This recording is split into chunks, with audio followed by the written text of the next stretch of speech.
Impact startups just don't fit traditional models. I think that every impact founder has been asked the question by an investor, tell me what problem you solve. And I think that just evokes, how do they say that? The deer in headlights type of reflex, because it's such a genuine question that they ask in terms of like, what problem do you solve? And it's an important one, but it's also a very reductory one, if that's a word. Otherwise, it is now.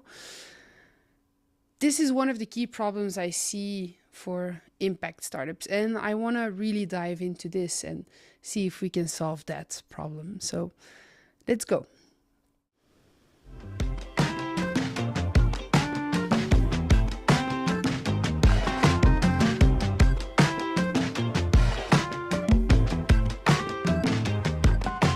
Welcome to Impact Sales Radio. I'm Julie. Join me in exploring how impact startups turn long-term visions into bootstrapped revenue. Let's be real for a second. You're a visionary impact founder. You have researched everything there is to know about the system you're looking to change. You aim to build a profitable business as well as an impactful business. But that feels far off right now when you don't know your value proposition yet. You're supposed to get out of that research mode and into sales mode. This is what every impact founder struggles with.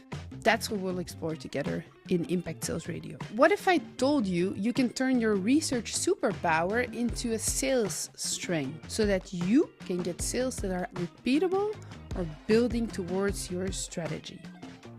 That's called convertible research. It's a method I designed specifically for impact startups. Drop your email in the first link in the show notes and you'll see the big picture of what you need to do right now. Warning, no silver bullets will be provided. Thanks for joining us here and follow me down the rabbit hole. Let's go.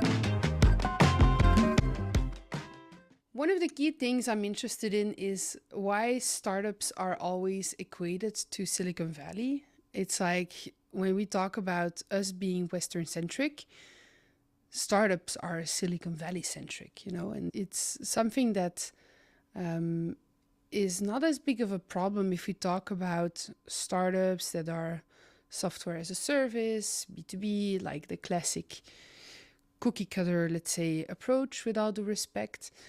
But what I mean by that is if you fit the mold, that's great. Go the Silicon Valley route. But when you don't, that's when the issues start, right?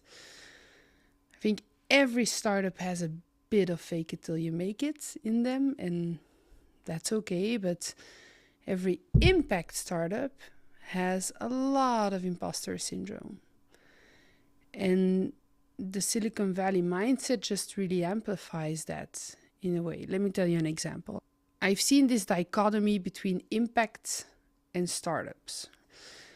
Any impact startup is on this sort of tension field between going for impact, which is often associated with subsidized business models, right? Not the most sustainable business models always. Philanthropy, non-profit or social profit, as they prefer to be called. And then on the other side of the spectrum, you have the startup mentality, the Silicon Valley, the tech bro, tech girl type of mindset, and we got to get to a multiple. And it's almost as if that creates a sort of vacuum. Dear listener, you deserve to actually be able to create that mold and break that mold and find your own people. So I hope that this podcast will be a sort of new home to you.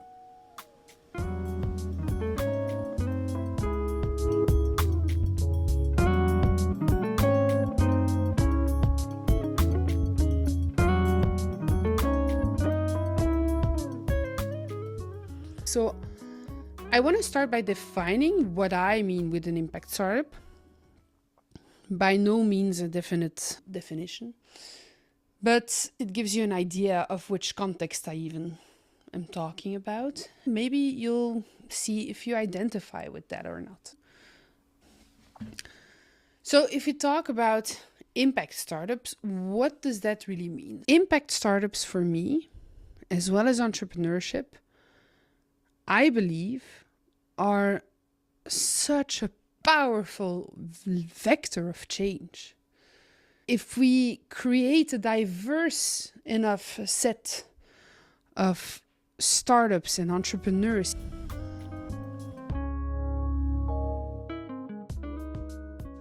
impact startups are looking to change a system. They're looking to improve on it. And they do that based on their own vision, their own set of values, the way that they perceive the world. Most impact startups nowadays tackle the problems that scare me to death. Climate change. We can go on and on for hours about climate change, right? Climate change being one, environmental things being one, and social things being, right? But it goes further than just environmental and social systemic change. And then, yeah.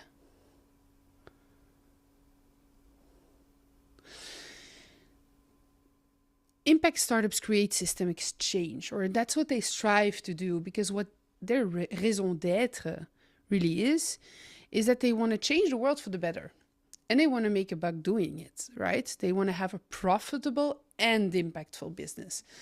This is what I really believe is a vector for change that we have to just jump on and facilitate and help, so that the most diverse set of entrepreneurs we've ever seen, the most creative set of solutions, let's make impact entrepreneurship the norm instead of shiny innovations. I believe entrepreneurship can, if we make it diverse and inclusive enough, can really find very creative ways to create economically attractive versions of solutions that solve complex societal problems.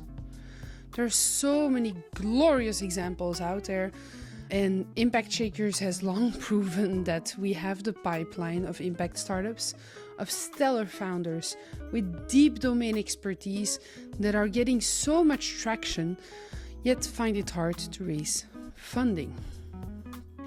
Now, I want to ask you, dear impact founder, if you're listening, have you ever been asked to simplify your vision into what is the problem you solve, and you felt that it didn't fit?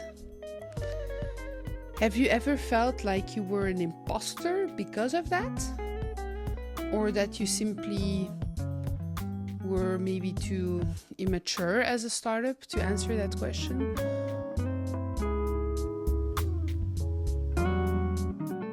This is the part we inherit from the startup scene, is that we've created this sort of reflex in adoration for the problem we solve. As a founder, if you replied yes to the questions I asked you before, of if it ever felt like a forceful fit to explain the problem you're solving, in an early stage at least, then either you were then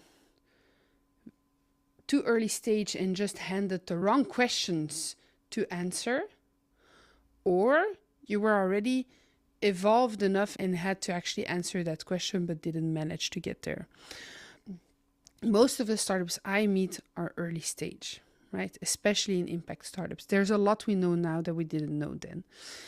This podcast aims to be a home that understands what impact startups go through and tries to challenge the status quo of startups. So let's talk about that. Let's talk about Silicon Valley. We don't love tech bros, right? We don't love startup mafias. We don't really love the reductionary problem solution fit type of things, but we also love venture capital, right? We want to get that investment. We want to get that runway. We also want to get those millions thrown at us to actually develop something that will earn them money, earn us money, but also get to an impact, right? But are they investing in us impact startups?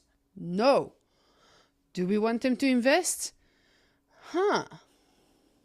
You might have screamed yes to that in the car.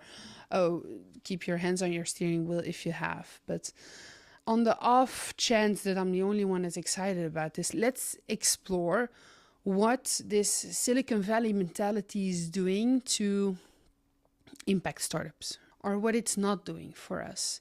It's not giving us a chance to actually explore systemic change. Venture capital is not giving us a chance to explore systemic change. It's also not giving us a chance to operate under independence, to control our mission, to avoid mission drift. And these two aspects is what I feel a bigger gap than we give it credit for now. If you're an impact startup and you lean towards the startup side of the spectrum for funding, meaning you're looking for external funding in the form of venture capital, then I wonder, what would it feel like if you would sell your company right now? What would it feel like if you would give away control of your company, of the decision making, and potentially diluting your mission? If both of those options feel wrong, then you might want to reconsider venture capital at this stage for you, because I'm not saying that that's what happens. I'm saying that that's an extrapolation of the symptoms you might experience as a VC-funded company. As a VC-funded company, you have less of an opportunity to explore that systemic change. You'll be exploiting your business model most of all. You'll be making reports, you'll be making newsletters for your investors and managing your cap table and all of those things and la la la la la. And you'll also, on top of everything else, be raising every 18 to 24 months. As a founder, at least one of you, assuming that a VC funds only teams of multiple founders, which is usually the case, as a founder, one of you is going to have to spend their time on that side of the equation, on the VC side, right? On the funding, the financing, and the governance, and all of that. So what we inherit as impact startups from the Silicon Valley scene is the positive side of that. The glorious side of that is the venture capital side, the ambition to think in multiples, in 30x results, and all of that jazz. And in the end, it's kind of overrated, I feel, especially in the beginning, because your business now has very different needs than an external funding round. Your startup now needs clarity about how they're going to get to that system change and what value they're providing, what business model empowers that. And if you get those systems, those elements right,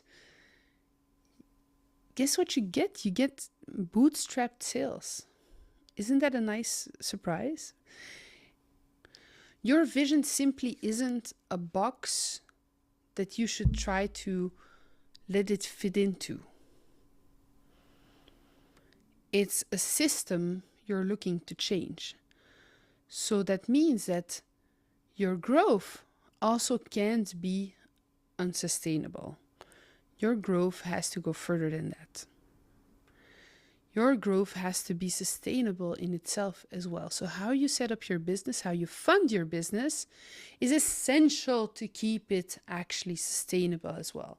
Not in an environmentally sustainable way, that is optional. You could also say let's be a B Corp and all of that stuff, which is essentially a commitment to being more sustainable as a company. But I mean sustainable in a business sense, right? I mean sustainable in a way that you have recurring revenue, in a way that you have a repeatable sales process, and that you have an actual predictable source of income as well as a predictable set of services or products, a roadmap that is actually self-sufficient potentially, or at least can get a part of the way there before you have to take in external dilutive funding. I think venture capital has a place, but don't assume that place is where you need to fit in from the start. It's not because you identify as being a startup that you need to play by the same rules of the game. Note that also within VCs, there's so much difference. There are VCs that are really focused on impact and are not just impact washing. There are VCs that actually put into their own statutes, like into their own legally notarized documents of their existence as with the government. There are VCs that actually just put impact on the same level as return on their investment financially. There are ways also like steward ownership to actually manage that, like how you get to your mission and how you get to the financial side. It doesn't have to be the same. So there are ways around that. But let's talk about what is a good way to get to funding then. Because every startup has the same challenge, right? An impact startup most definitely has the challenge of trying to survive to see the long-term impact happen, right? Trying to survive long enough to keep the runway going so that you can actually make that impact. So how do you go and define what impact you're making? How do you go and build a business model that actually delivers that value, that impact, but also captures it back, right? How do you make sure that you get paid for that? Okay. So here's a statement. Doing sales will teach you more than funding will ever teach you. So how do you extend that runway? If venture capital is less of an option than we first thought it was, what is then the right way to go, Julie? You might ask. Well, I don't know. That's up to you to figure out. But what I believe in is that bootstrapping might as well be your solution. I'm not saying it's a silver bullet for anyone. There's no such thing in life, but I believe your customers' funding is the best funding you can possibly get. If you're an impact startup that is very early stage, more specifically, then sales will teach you more than any venture capitalist will. The market will teach you everything you need to know at first. So what is bootstrapping? Let's explore how bootstrapping might actually be a better fit for early stage impact startups than venture capital.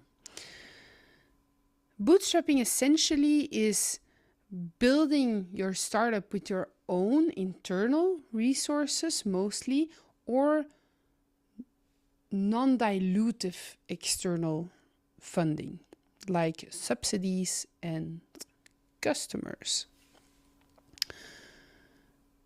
Depending on your background and your level of privilege, you may or may not have family and friends, your own personal savings, disposable income to be able to invest in the actual start, because we don't have to be weird about it. Starting a business costs money. Just incorporating costs money. You need to invest something to get something back.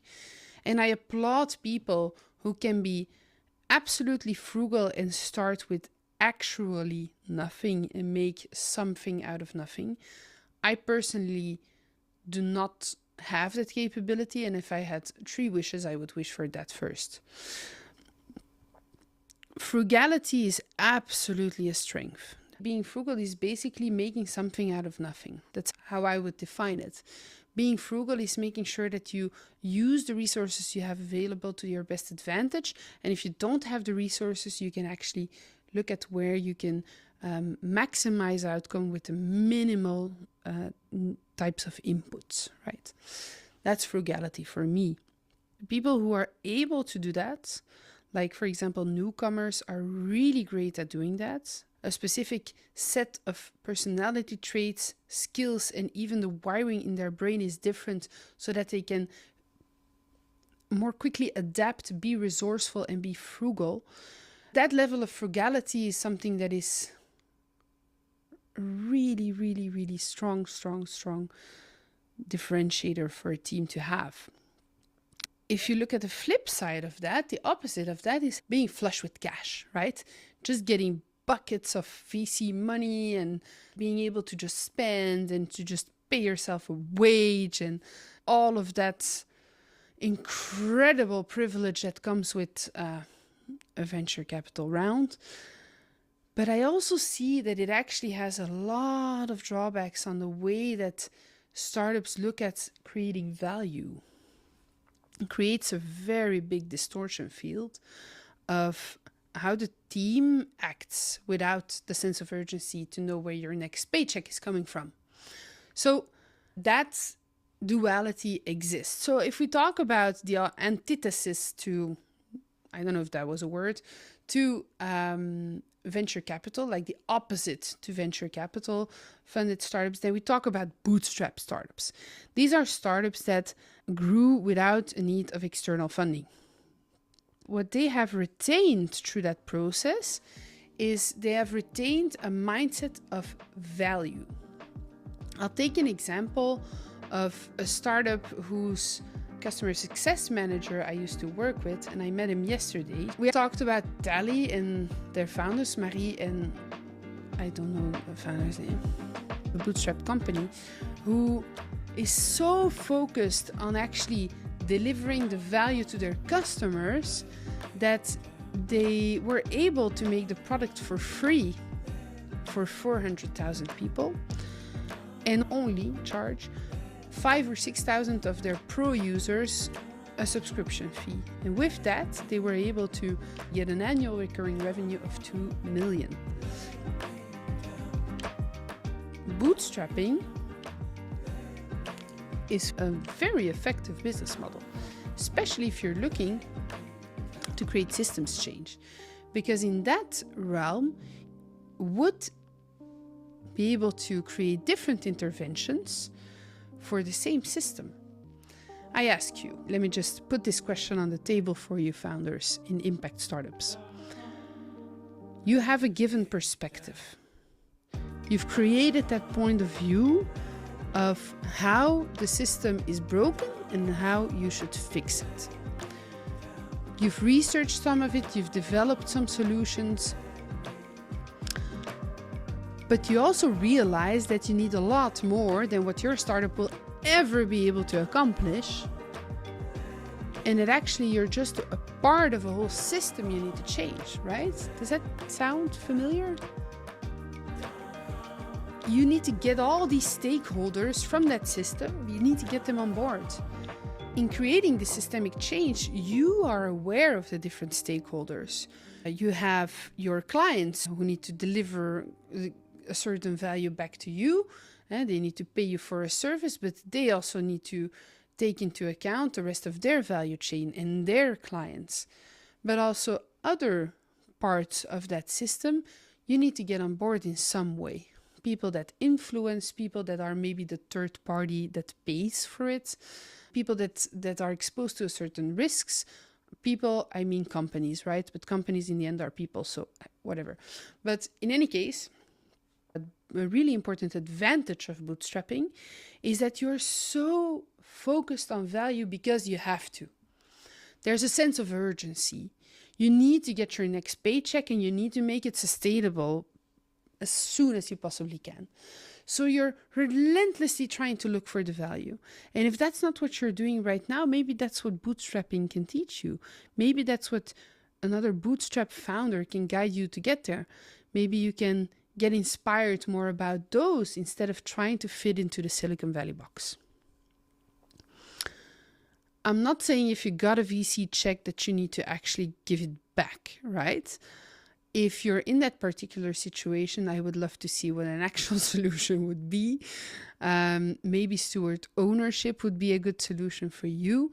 As a bootstrap startup, you're really looking at what value are they gaining? Do they actually need this? Is this solving some part of the system directly or indirectly? What bootstrapping does is it uses sales as a learning tool. It uses sales as a learning tool.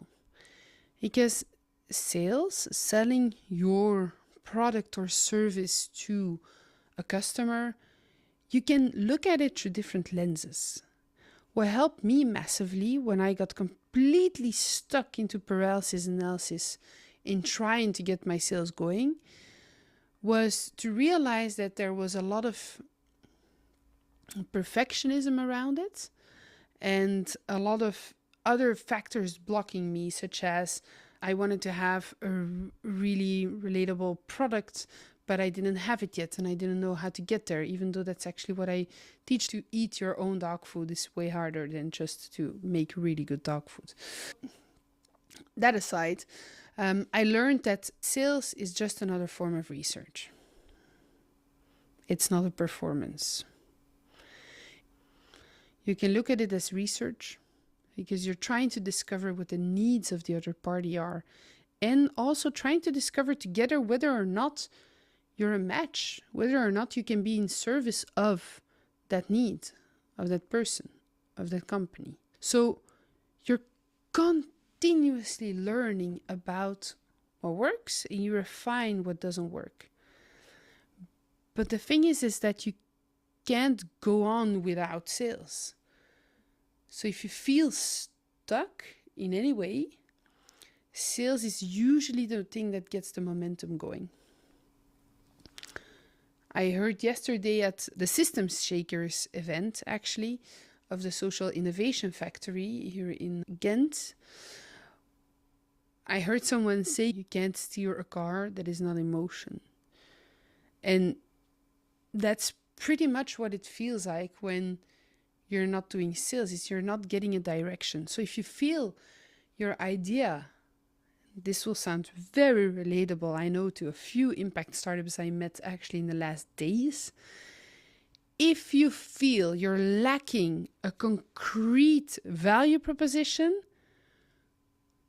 try and see what your limiting beliefs or your inner saboteurs are around sales.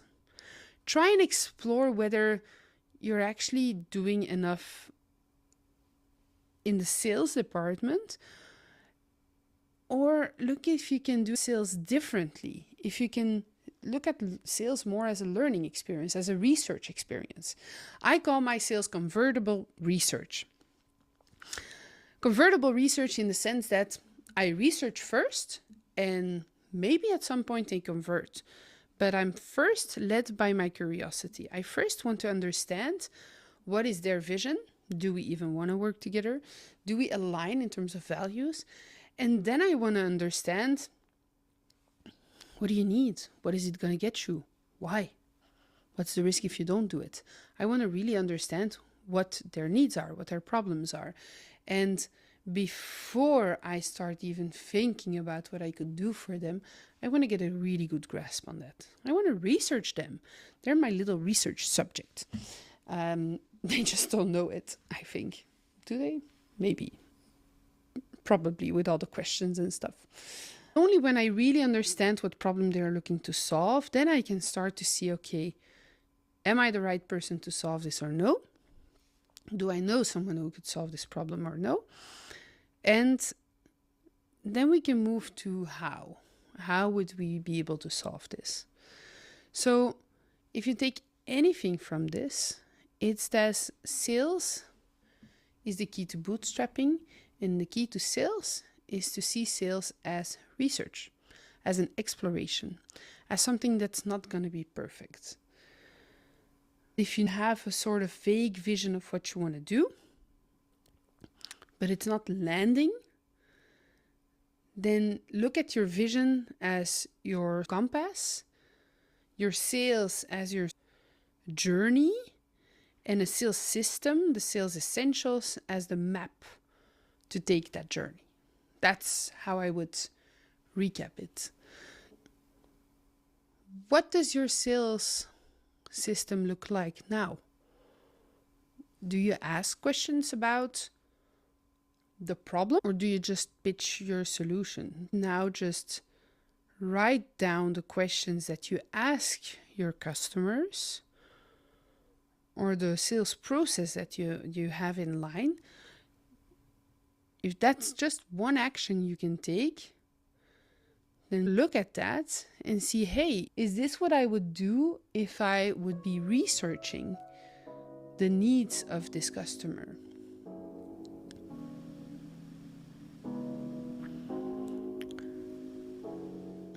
Another really easy Monday morning action that you can do is to actually reach out to a customer and ask them, hey, could we talk about what the actual value was for you? Maybe you can even create a use case out of it, but that could even be your excuse, your way in, right?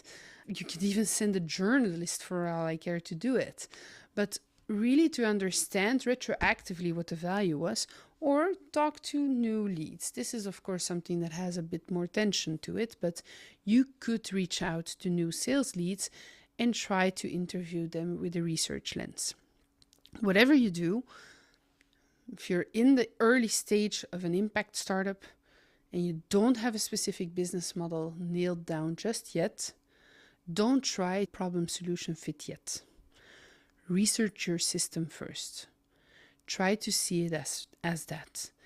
And you'll see that once you research the system, once you're in those conversations, you'll get a good grasp on what the problems are and an even better grasp on what value you could create and why that's actually valuable. Really, really something that a lot of VC-funded startups might miss. Let's take that first little action together. And on that bombshell, I want to thank you, dear Impact Founder, dear listener. I wish you lots of fun in exploring and researching your impact. See you soon. Bye.